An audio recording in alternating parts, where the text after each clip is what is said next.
BJP के कुछ छोटे भैया लोगों ने प्रेस वार्ता की कि प्रशांत किशोर के पास पैसा कहां से आता है। प्रशांत किशोर ने पटना में जमीन खरीदी है, इनके पास सेल कंपनी है। और आप लोग भी ये सवाल कभी कभी पूछते रहे हैं कि जनसुराज के पास पैसा कहां से आता है। तो मैं आज किसी दूसरे पर बात करूं उससे पहले जरूरी हो गया है कि आप ये जानिए कि प्रशांत किशोर के पास पैसा कहां से आता है, उस पैसे को देने वाले लोग कौन है, उसका स्रोत क्या है और उसको खर्च कैसे किया जाता है। क्योंकि सावन के अंधे को सब हरियाली दिखती है, बिहार के चोर नेताओं को सब चोर ही दिखता है। तो मैं आज कोई भी खुलासा करने से पहले अपने लिए, अपने जनसुराज में जुड़े हुए साथियों के लिए और बिहार की जनता के लिए ये बात बताना चाहता हूं कि अभी आपको आंकड़े जारी कर रहा हूं, उसको नोट कीजिए ताकि बिहार की एक एक जनता जाने कि जनसुराज का पैसा कहां से आया है, किस माध्यम से आया है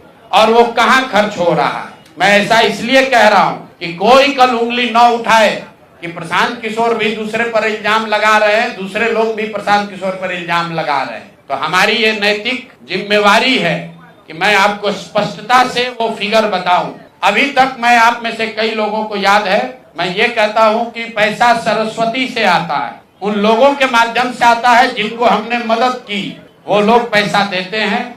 क्योंकि बिहार में नई व्यवस्था बनाने के लिए किसी बालू माफिया, शराब माफिया, भ्रष्ट लोगों की मदद न लेनी पड़े, गरीब से गरीब व्यक्ति को भी अगर बिहार सुधारने के लिए जज्बा है, ताकत है, उसको चुनाव लड़ाया जा सके, इसके लिए जनसुराज के पास साधन होना चाहिए। उसके लिए हम लोगों ने लोगों से पैसा मांगना शुरू किया है, लेकिन हमने ये तय किया जब ये अभियान शुरू किया कि बिहार के लोग पैसा दें या न दें, मैं अपने जीवन का जो कुछ भी है सब कुछ लगाऊंगा बिहार की इस व्यवस्था को सुधारने के लिए। और ये सिर्फ शब्द नहीं है जो मैं कर रहा हूं, ये आप देख रहे हैं। मैंने सिर्फ इसलिए नहीं आंकड़े अभी तक जारी किए थे कि सनातन धर्म में, हम लोग के धर्म में कहा जाता है कि दान करने वाले पैसे की चर्चा नहीं करनी चाहिए। लेकिन यहाँ के छुटभैये नेता, इन्होंने जब बात उठाई है तो मैं आंकड़ा जारी कर रहा हूँ, आप लोग नोट कर लीजिए।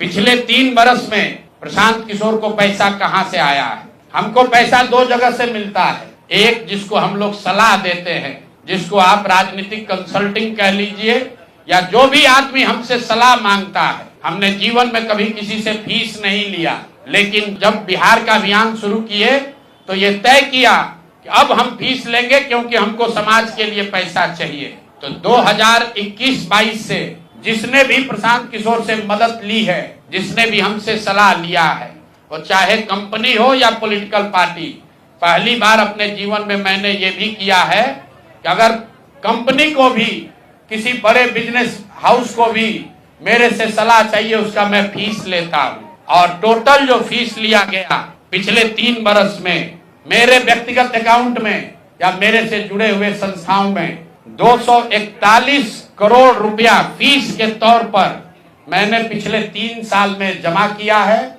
इस पर 30 करोड़ 95 लाख 68,764 रुपया जीएसटी पे किया गया है। ध्यान रखिए कि जो पैसा हम लोग सलाह देते हैं, उस पर जो फीस मिलती है, उस पर 18% भारत सरकार को जीएसटी देते हैं। तो 241 करोड़ रुपया हमने फीस के तौर पर लिया 3 वर्ष में, और उस पर 30 करोड़ 95 लाख रुपया हमने जीएसटी भरा।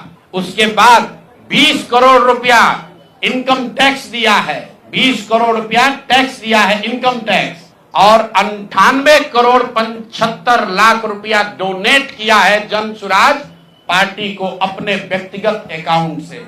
हमको कहता है पैसा कहां से लाते हैं, हम लोग चोर नहीं हैं। ये तय किया है कि जीवन में जो भी पैसा कमाएंगे इस 10 साल में, ये सब बिहार की व्यवस्था को सुधारने के लिए लगाएंगे।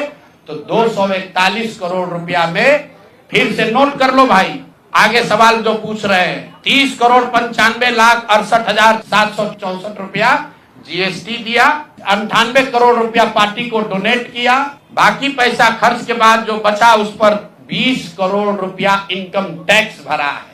ये प्रशांत किशोर की इंटीग्रिटी है। पैसा किसने दिया? जिसको हमने सलाह दिया है। जिसको सलाह दिया तो स्रोत भी बता रहे हैं पैसा क्यों मिला। जिसको सलाह देते हैं उससे पैसा लेते हैं। गांव गांव में कहा है, सैकड़ों करोड़ रुपया लेते हैं, लेकिन चोरी नहीं करते हैं। सरस्वती का खाते हैं, सलाह देते हैं।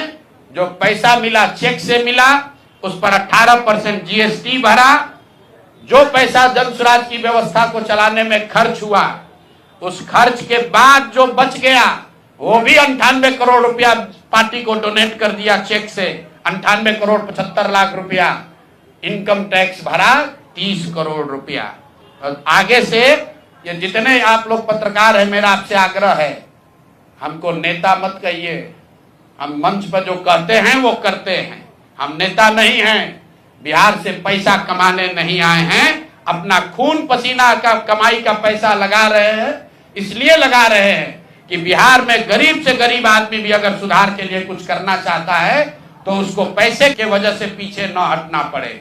और आपके सामने बिहार के लोगों को बता रहे हैं, अगले 10 बरस तक जब तक बिहार की व्यवस्था नहीं सुधरेगी, अपना शरीर बेच के भी पैसा लाना होगा तो भी पैसा लाएंगे, लेकिन बिहार में चोरी की राजनीति को खत्म करके ही दम लेंगे। ये आप ध्यान रखिए। और किसी भी अपने हमारे जो जन स्वराज के साथी हैं, उनको डरने की जरूरत नहीं है। 1-1 रुपया प्रशांत किशोर का अकाउंटेड है।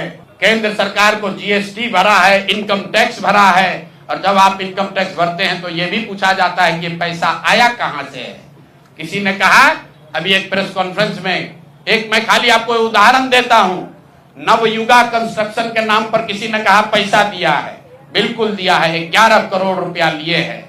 11 करोड़ रुपया 2 घंटा सलाह के लिए लिए।